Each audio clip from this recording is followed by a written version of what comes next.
So hey guys, welcome back to Aman chemistry. तो अब हम देखते हैं क्वेश्चन नंबर 9.3। बहुत ही ज़्यादा अच्छा क्वेश्चन है गाइस, और हम इसको अच्छे से समझते हैं।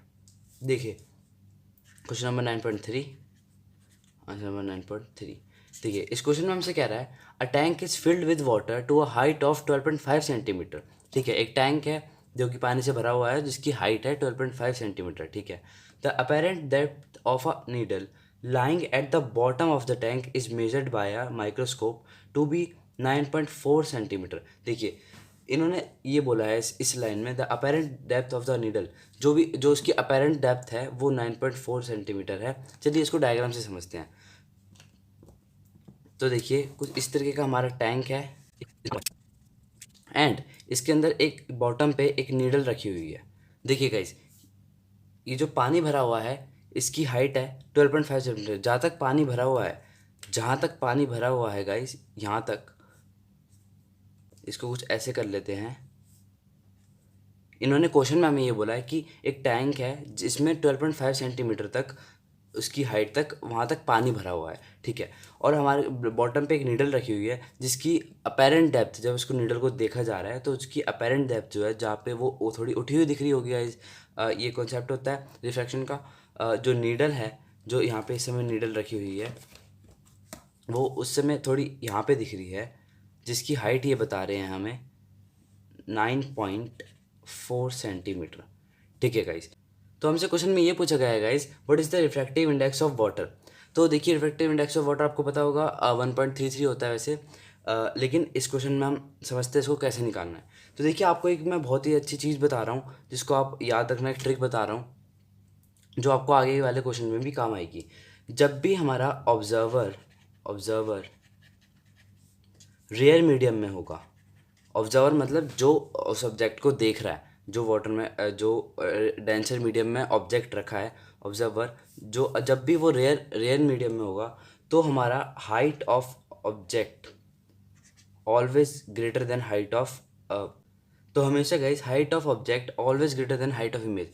तो मतलब इसका है कि हाइट ऑफ जो भी हमारी रियल रियल ऑब्जेक्ट से लेके हाइट होगी, वो ज़्यादा उससे बड़ी होगी हाइट ऑफ अपेरेंट डेप्थ से।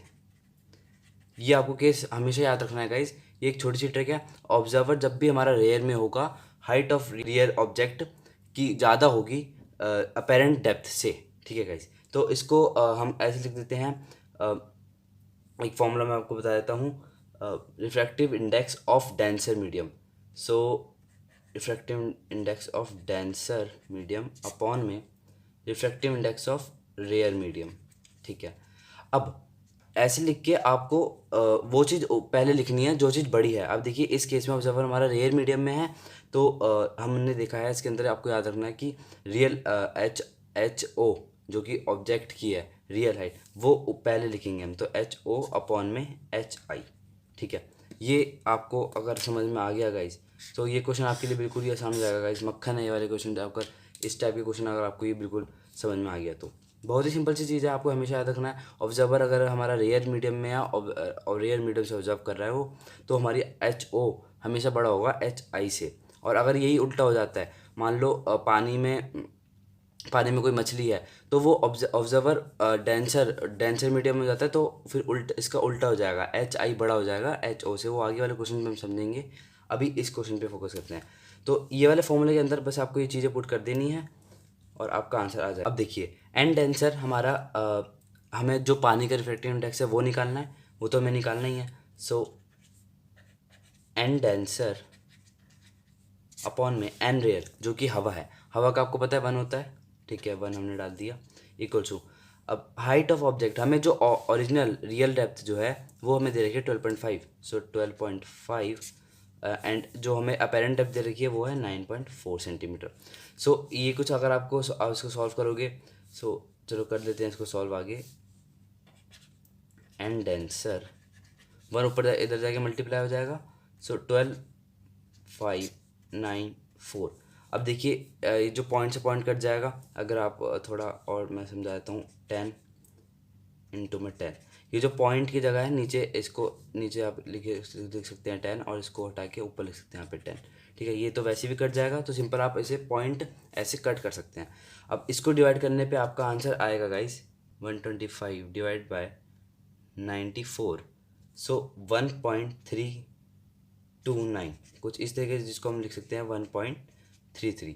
सो ये हमारा रिफ्रैक्टिव इंडेक्स आ गया ऑफ वाटर, जो कि इन्होंने हमसे पूछा था। अब देखिए एक और इसमें चीज़ हमसे पूछ रहा है, if water is replaced by a liquid of refractive index 1.63 up to the same height, by what distance would the microscope would have to be moved to focus on the needle again. अब देखिए इस question में क्या था guys, जो ये needle हमसे, जो ये अपेरेंट डेप्थ से जो माइक्रोस्कोप को देख रहा था, यहाँ पे एक माइक्रोस्कोप था गाइस कुछ इस तरीके का, तो जो अभी इसको देख रहा था उसको 9.4 सेंटीमीटर उसकी अपेरेंट डेप्थ दिख रही थी। अब ये उन्होंने हमसे कुछ नहीं कहा, इन्होंने बस इसमें हमको एक ये कह दिया है कि जो हमारा जो लिक्विड है, इन्होंने बस एंड डेंसर की वैल्यू चेंज कर दी है, ठीक है। और हमसे पूछ रहे हैं ये हमसे एच आई पूछ रहे हैं और एंड डेंसर की इन्होंने वैल्यू चेंज कर दी है। तो हमसे ये कह रहे हैं कि रिफ्रैक्टिव इंडेक्स इन्होंने दूसरे की कोई और से लिक्विड का डाल दिया इन्होंने, जिसका रिफ्रैक्टिव इंडेक्स 1.63 है। तो अब माइक्रोस्कोप को कितना इसको ऊपर नीचे करना पड़ेगा जिससे कि उसको नीडल दिख जाए, उसकी अपेरेंट डेप्थ दिख जाए। तो देखिए इसको सिंपल से समझिए आप, माइक्रोसॉफ्ट को ऊपर नीचे तभी करेगा जब ये नीडल ऊपर नीचे होगी, और ऑब्वियसली नीडल की अपेरेंट डेप्थ चेंज होगी क्योंकि रिफ्रैक्टिव इंडेक्स चेंज हो रहा है। इन्होंने बोला है, इन्होंने मेंशन करा है रिफ्रैक्टिव इंडेक्स चेंज करा है हमने, वाटर किसी और कोई और से लिक्विड डाला है जिसका रिफ्रैक्टिव इंडेक्स 1.63 है।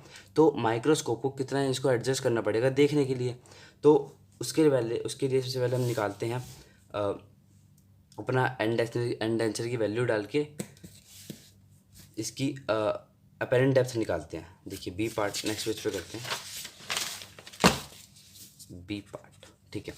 सो हमारा एक और बार फॉर्मूला लिख लेते हैं, एंड डेंसर अपॉन में n rare equals to h o upon में एच आई, ठीक है। ये आपको केस याद रखना है गाइस। अब हमें इन्होंने एंड डेंसर की वैल्यू दे दी है 1.63, ठीक है।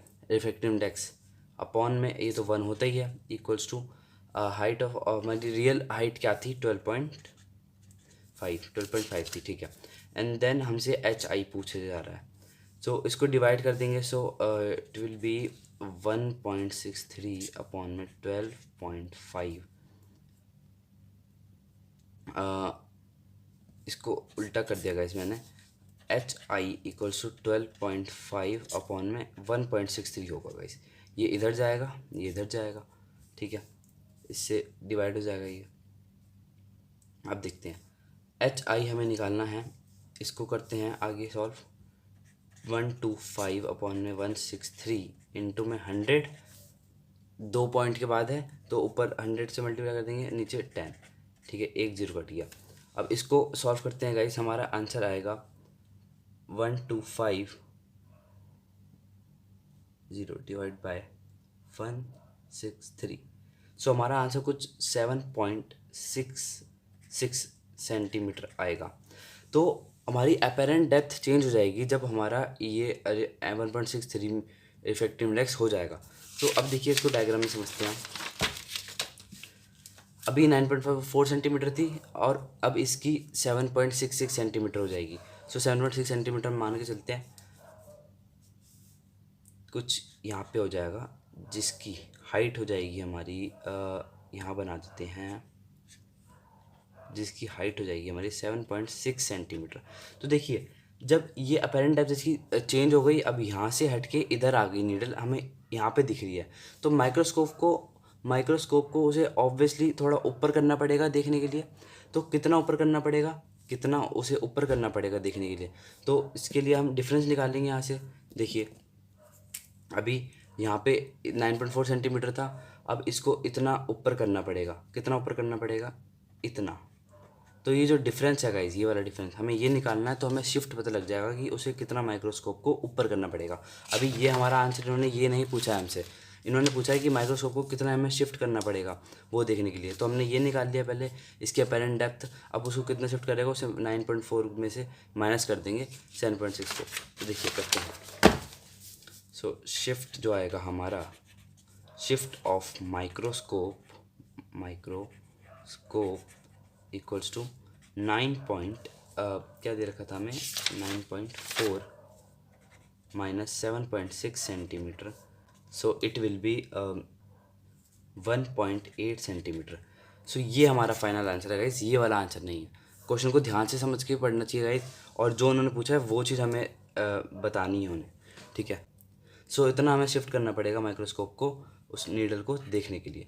सो आई होप गाइस आपको ये सॉल्यूशन ईजी लगा होगा, आपको समझ में आया होगा। अगर आपके मन में अभी कोई सा डाउट है तो आप कमेंट कर सकते हैं, हम आपको ज़रूर रिप्लाई करेंगे। And thank you for watching this video.